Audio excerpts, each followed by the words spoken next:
Fala investidor, fala investidora, como é que vocês estão? Espero que vocês estejam muito bem. E hoje nós vamos falar de uma ação que sim, corresponde a praticamente metade da minha carteira de ações. Estou falando aqui da Brava Energia, uma empresa que é a fusão da Enauta com a 3R, coisa que você já deve saber.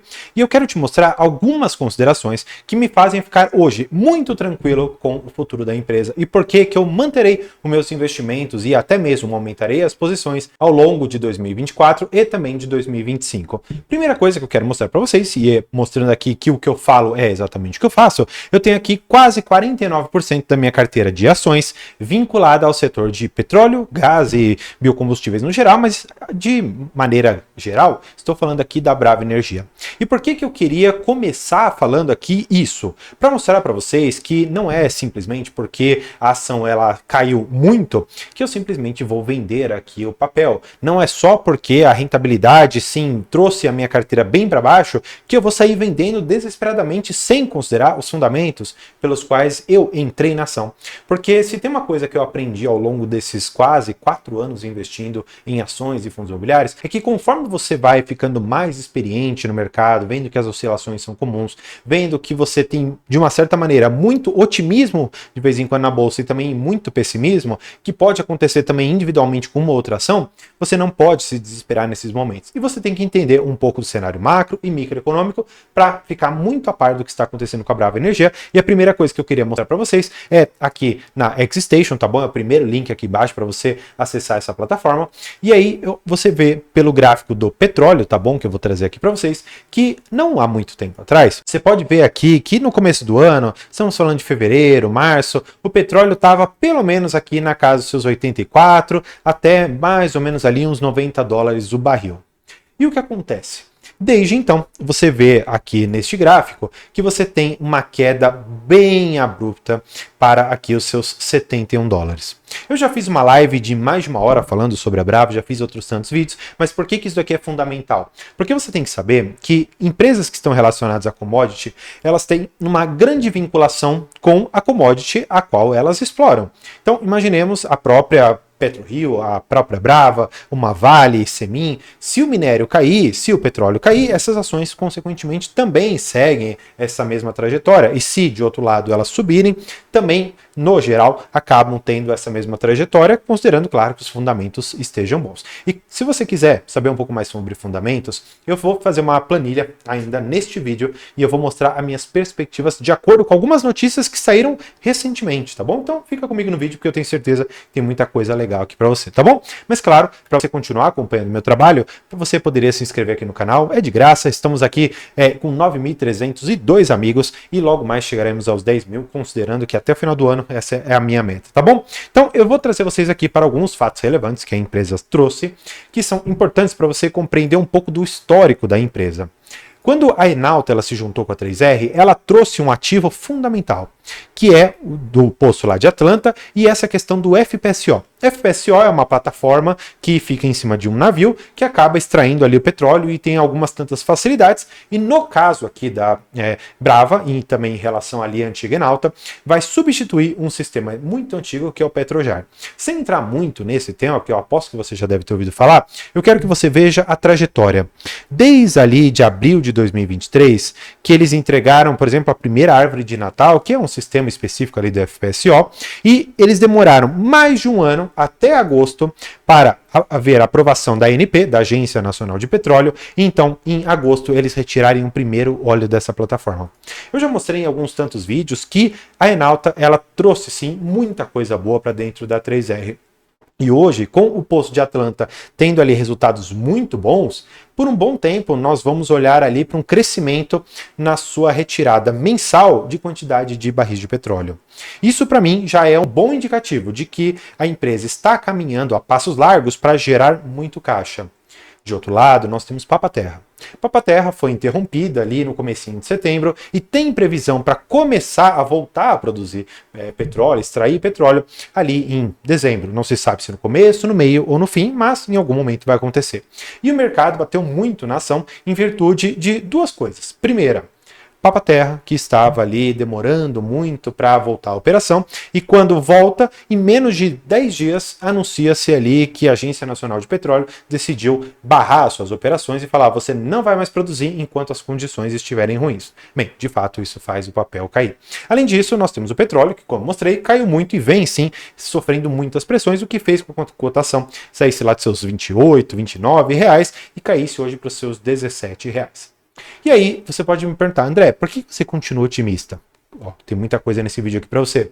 Saiu um fato relevante dizendo o seguinte, que a Enalta, na verdade, hoje a Brava, mas na época a Enalta, está fazendo uma negociação com essa Westlaw American Offshore. E o que isso significa? Significa que a Brava, hoje, ela vendeu uma parte dessa concessão aqui, 20% da concessão BS4, dos campos de Atlanta e Oliva.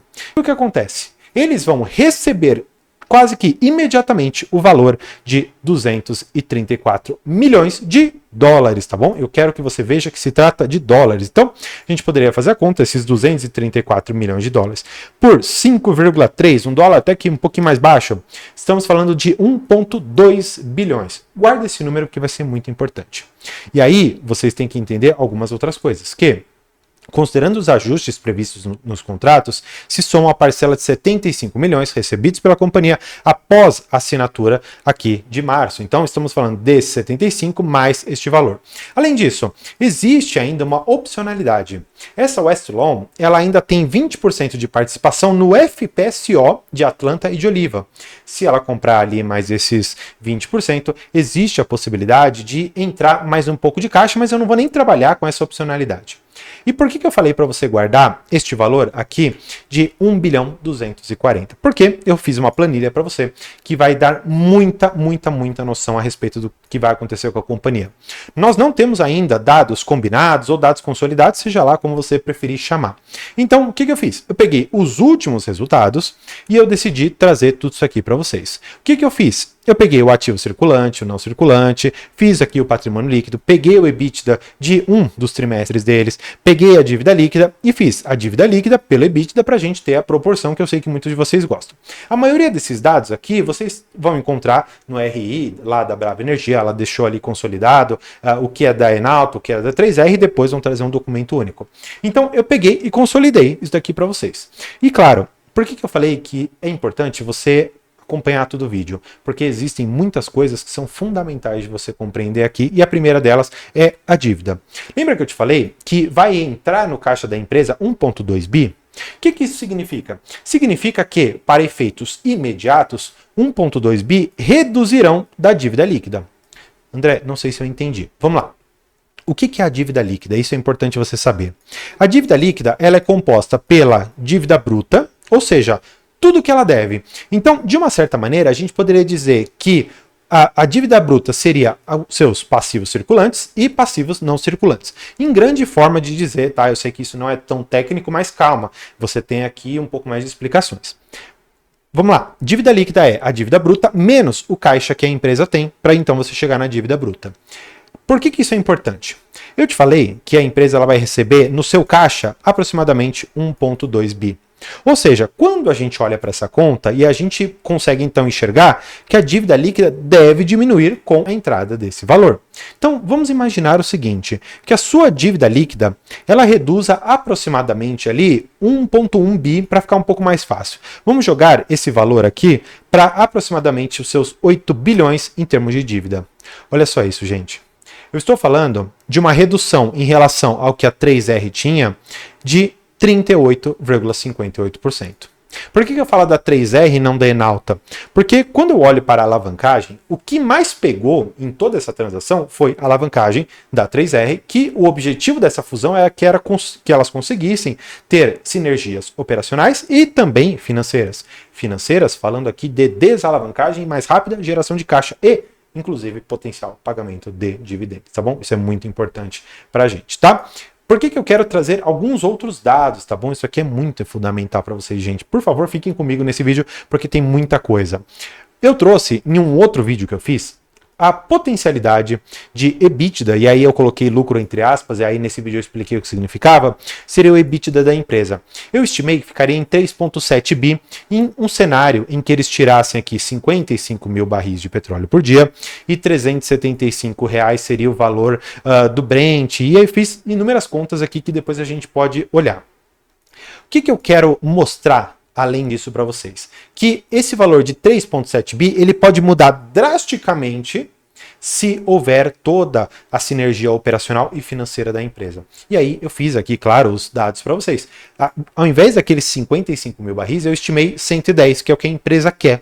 Aí ela sairia daqueles 3,7 bi para 7,4 bilhões, que é o valor que eu estou trazendo aqui.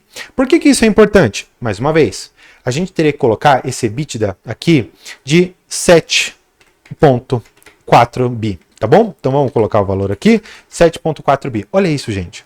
Eu estou estimando que a empresa, com essa redução de dívida líquida e um EBITDA potencial de 7,4 bi ao longo de 2025, que é o que a gente quer acreditar que ocorra, vai trazer a alavancagem para menos de uma vez. André, você é otimista com esse cenário? Bem, eu sou otimista com esse cenário a partir de 2026. Eu acredito que o EBITDA para 2025 ele deve ficar muito mais próximo dos seus 4,7 bi, tá bom? Porque essa sinergia de você conseguir também implementar esses 110 mil barris não vai acontecer de 2025 do 1º de janeiro em diante. Isso vai demorar um pouco para acontecer e toda essa evolução, esse ramp-up, como a gente chama, ele vai ocorrer ao longo do ano e lá no final de 2025 nós teremos resultados maiores, o que geraria para nós, ainda assim, uma desalavancagem muito grande. Estou falando aqui, e é claro, em termos percentuais fica até ruim da gente avaliar, mas é uma redução de 470%, tá? É muita coisa que estamos falando aqui, tá bom? Porque a diferença é gigantesca em relação ao que você tinha para o que você tá. E é importante você saber disso. Mais ainda, tá? E aí é importante da gente enxergar isso. Quando você vê que a dívida líquida vai reduzir, quando você vê que o EBITDA tende a subir, por que você fica preso a ruídos de curto prazo? Você fica apegado à papaterra que daqui 2 meses vai voltar a operar. Você fica talvez preocupado com uma dívida que a empresa muito provavelmente tem capacidade de pagar, considerando um cenário extremamente tranquilo. Então, hoje, qual que é a minha opinião? E claro, isso aqui não é uma recomendação, é apenas o que eu estou fazendo com o meu dinheiro. Manterei e seguirei aportando na Brava Energia. É uma empresa que sim, eu tenho convicções de longo prazo, que devem me retornar pelo menos uma ou as duas coisas: valorização, crescimento e também potencialmente pagamento de dividendos. O próprio CEO já disse que a empresa tem o objetivo de pagar dividendos e claro, para você ver um pouco do que o CEO falou e as minhas perspectivas a respeito, eu vou deixar esse vídeo e para você conhecer os benefícios exclusivos que eu tenho do canal, inclusive a minha mentoria financeira, vou deixar aqui a nossa área de membros. Por hoje é isso, muito obrigado e tchau!